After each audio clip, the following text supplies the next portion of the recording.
I didn't expect to survive the night. The CB radio crackled in my rig as I pulled out of the truck stop just past midnight. Highway 71 stretched ahead like an unrolled carpet of black velvet, the moonlight struggling to pierce the overcast sky. I'd been hauling freight for 12 years, and I'd seen my fair share of weirdness out on the road, but nothing could have prepared me for what happened that night. It started simple enough: an empty stretch of road, a thermos of bad coffee, and the low hum of my 18-wheeler as my only company. The dispatcher had sent me on a night haul from Austin to Little Rock. A routine trip. Nothing stood out except the timing. Usually, I avoided driving this route at night, but the schedule was tight, and the paycheck was good. The first sign something was off came about 50 miles in. My headlights flickered. Just a hiccup at first, barely noticeable. I chalked it up to the bumpy road and kept going.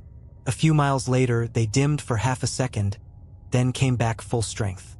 A chill crept up my spine, but I shrugged it off. I shouldn't have. I flipped on the radio to chase off the unease.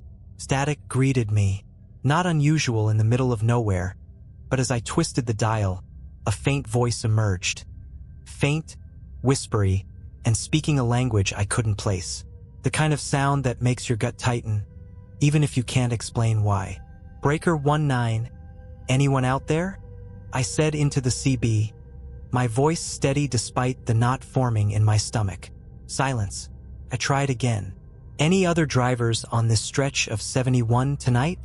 A long pause. Then, static gave way to a voice, slow and deliberate. You're not alone out there. That voice stopped me cold. It wasn't just the words. It was the tone, calm, too calm, like the person on the other end knew something I didn't. My hand hovered over the CB mic for a moment. Then I pressed the button. Who's out here? I asked, trying to sound casual.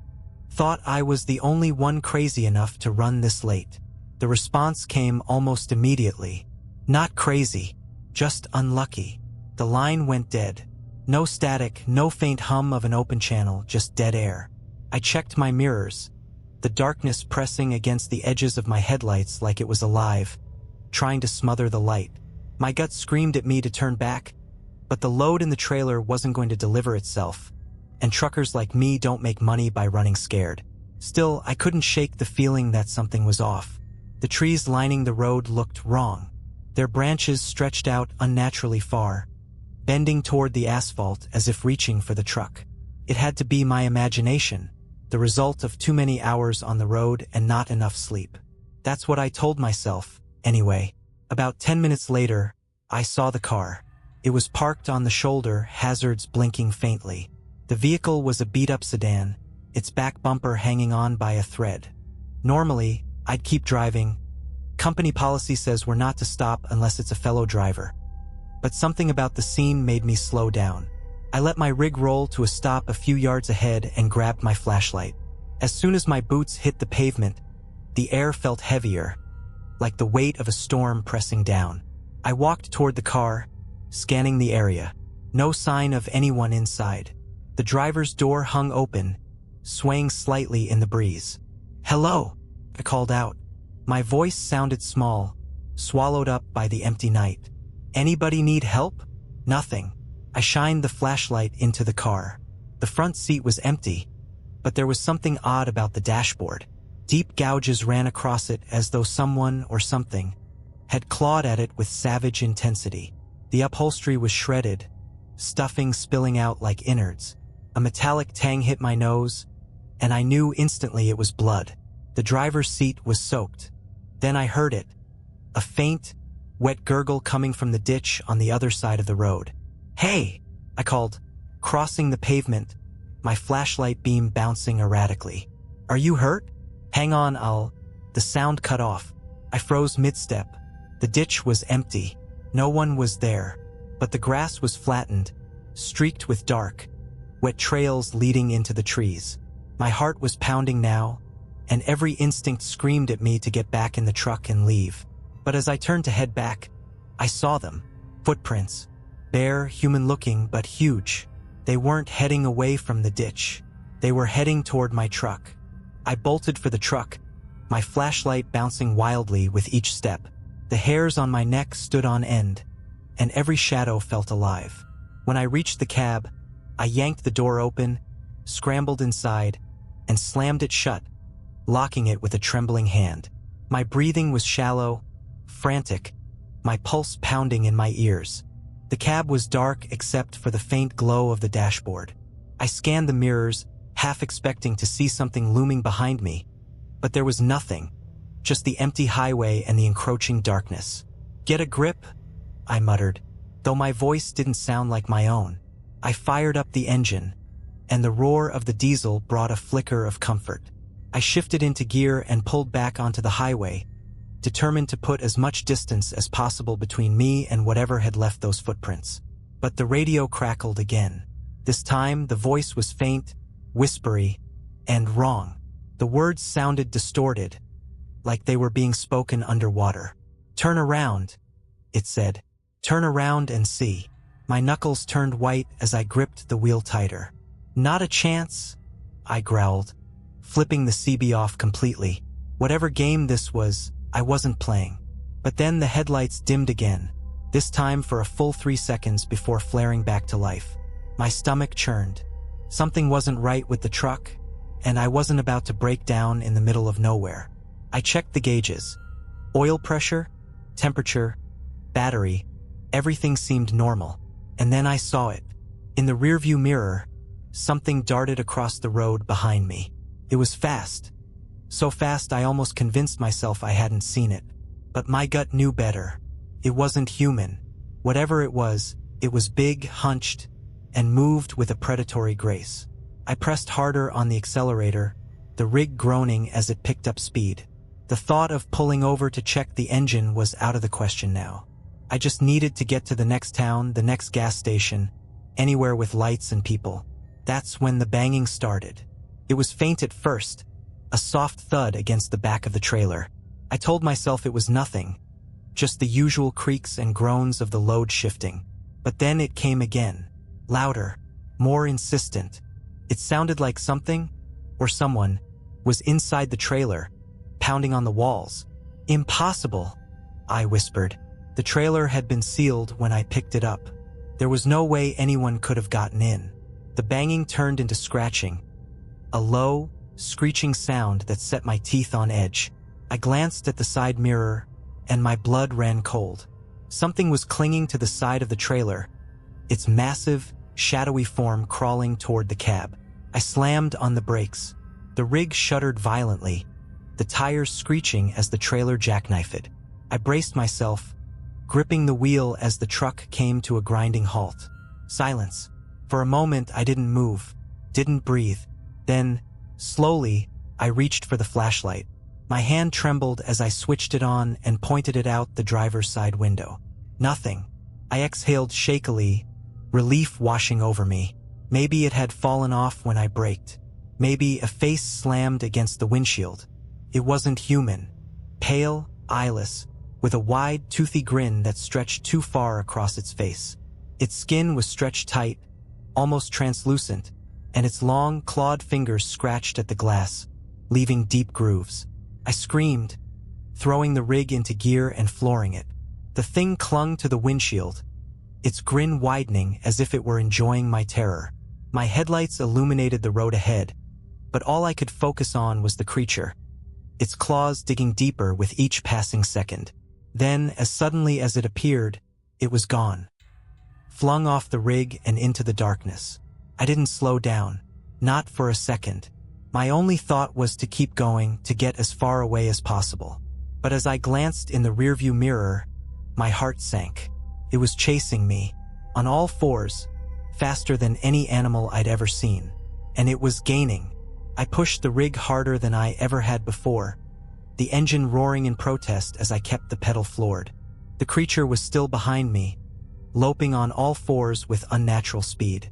Its pale, grinning face was all I could see in my mind's eye, even as the dark road whipped by under the glare of my headlights. The rig was fast, but so was it, and it was closing the gap. The highway stretched endlessly ahead. No signs, no exits, just blacktop and trees. I scanned the mirrors obsessively, watching as the creature's grotesque form grew larger in the reflection. Its limbs moved too fluidly, like they were made of water, and that grin. It never left, as if mocking my attempt to escape. I fumbled for the radio, flipping it back on. Breaker 19. Anyone out there? I've got a situation on 71, southbound, mile marker. I glanced at the dash but realized I had no idea how far I'd gone. I need help. Now. Static. Then the same voice from before, slow and mocking. There's no one out here but you. My throat tightened as I slammed the CB mic back into its holder. Panic was clawing at the edges of my mind, threatening to take over, but I couldn't afford to lose focus. The rig was my only lifeline, and I had to keep it moving. But then the engine sputtered. No, no, no, I muttered, slamming the wheel. The rig jolted as the power wavered, the headlights dimming again. I glanced at the gauges, everything was failing. Oil pressure dropping, temperature spiking, battery flickering. It was like the thing was sucking the life out of the truck. In the rearview mirror, the creature was gone. The silence was deafening. Just the sound of my own ragged breathing and the hum of the struggling engine. For a moment, I thought maybe I'd outrun it. Maybe it had given up. Then came the sound. A low, guttural growl, echoing from everywhere and nowhere all at once. My chest tightened as I realized it wasn't behind me anymore. It was above me. The roof of the cab groaned under the weight of something massive. I didn't dare look up, but I could hear its claws scraping against the metal, slow and deliberate, like it was savoring the moment. I yanked the wheel hard, swerving violently. The rig lurched, nearly tipping, but the movement dislodged whatever was on top. There was a heavy thud as it hit the road, followed by a piercing screech that sounded more like rage than pain.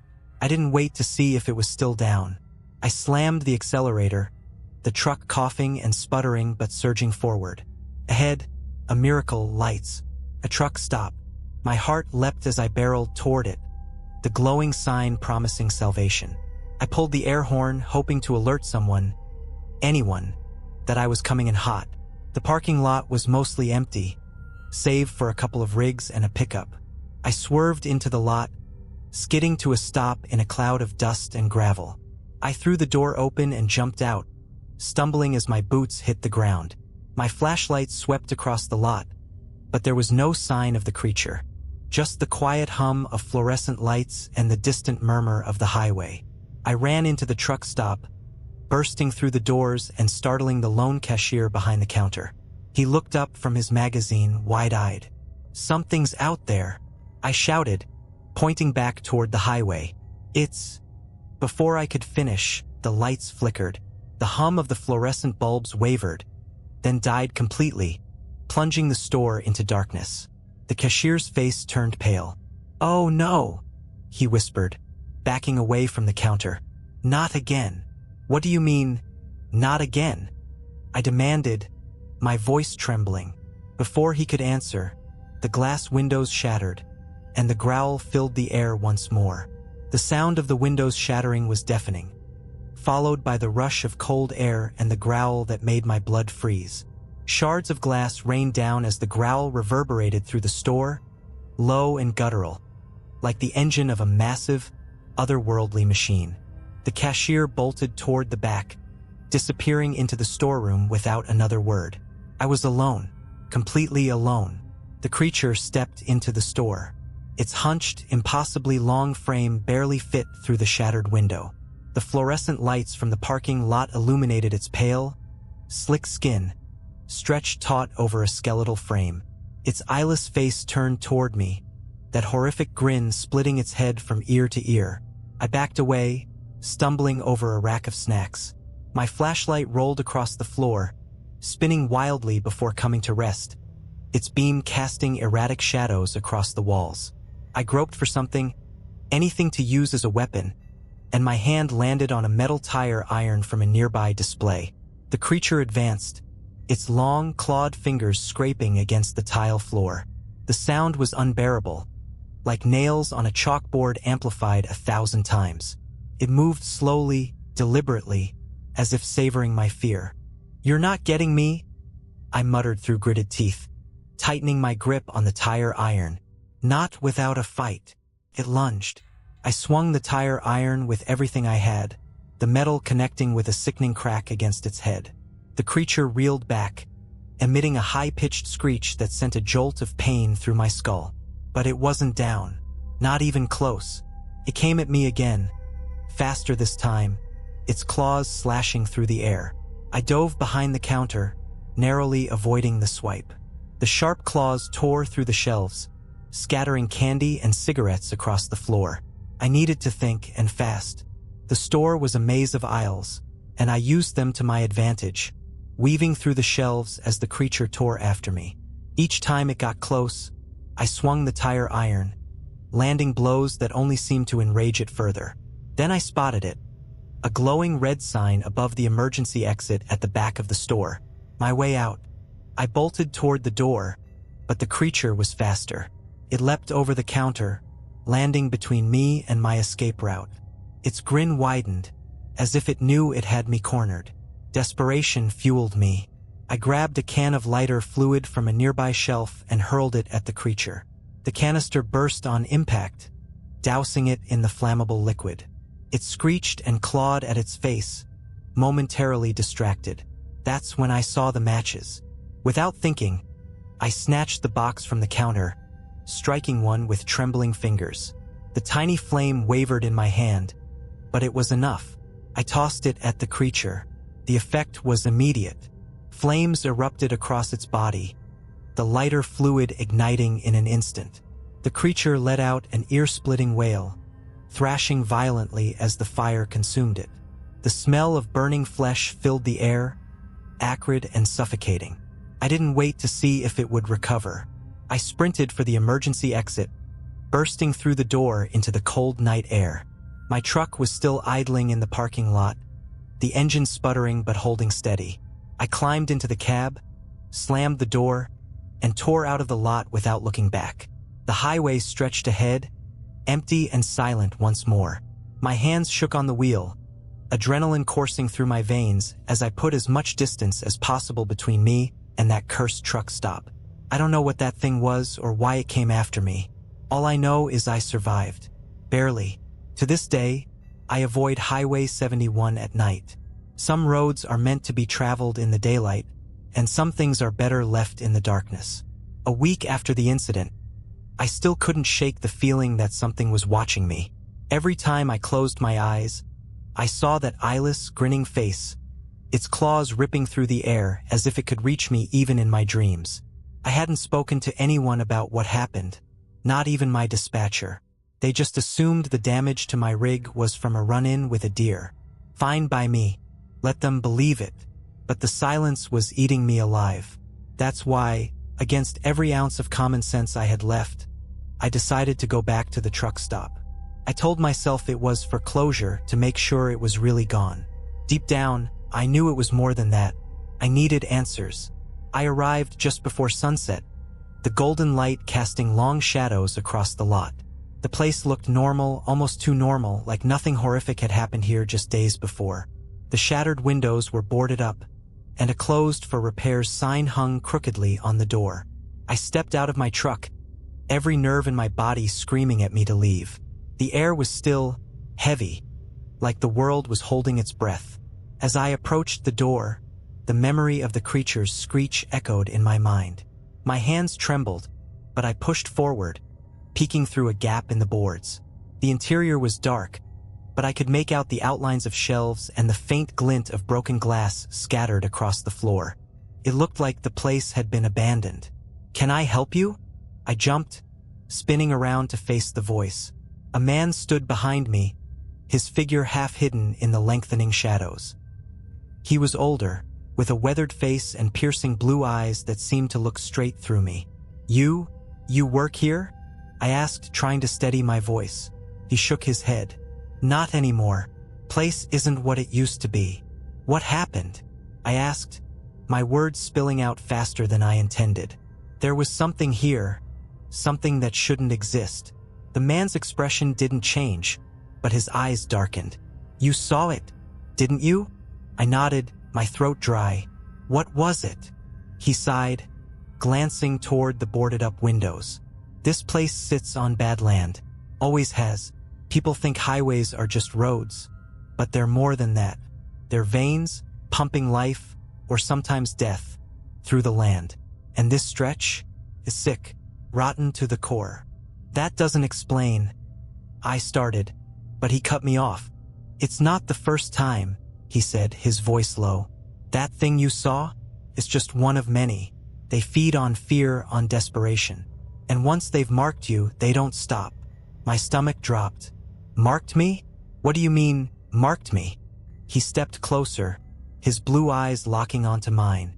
You're still alive, aren't you? That's their game. They let you run, let you think you've escaped. But they always come back. I staggered back, shaking my head. No, I killed it, burned it alive. The man's expression hardened. You can't kill what isn't alive. A cold wind swept through the lot, carrying with it the faint sound of something scratching. I whipped around, but there was nothing there. When I turned back, the man was gone, as if he'd melted into the shadows. I didn't stick around to find out more. I climbed into my truck and floored it, the tires screeching as I tore out of the lot.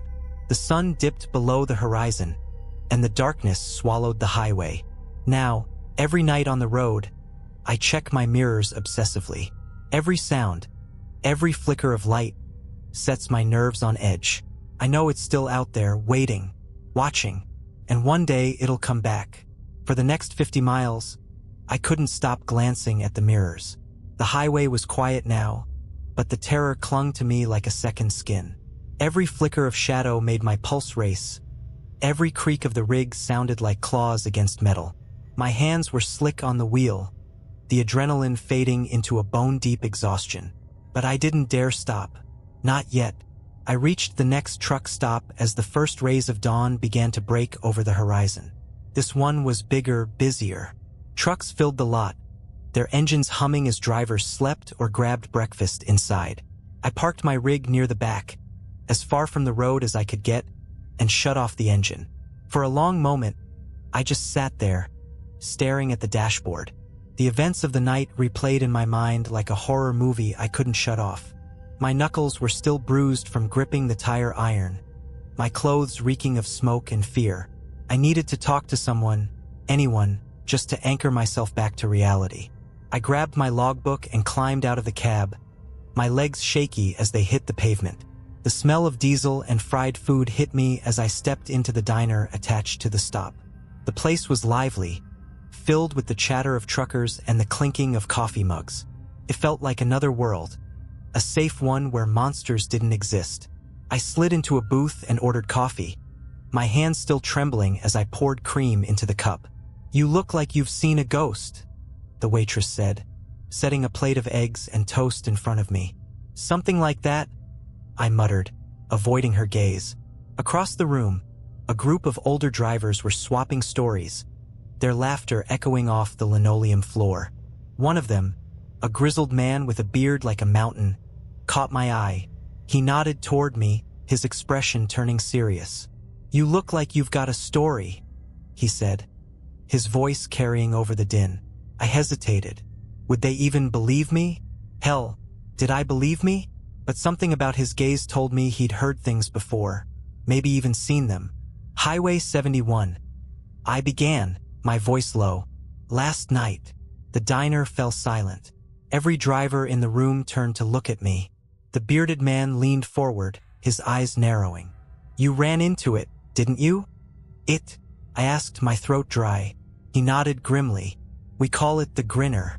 Thing's been haunting these roads for decades. No one knows what it is or where it came from, but once it picks up your scent, it doesn't stop." My stomach turned. "How do you know about it?" "Because I saw it once," he said, his voice barely above a whisper. 40 years ago. Barely made it out alive. You're lucky to be sitting here, kid." I wanted to laugh, to tell him he was crazy, but I couldn't, because I had seen it too. The grinner was real. Another driver spoke up, a woman with a scar running down her cheek. "It only comes out at night on the loneliest stretches of road. Best advice? Don't stop. Don't engage.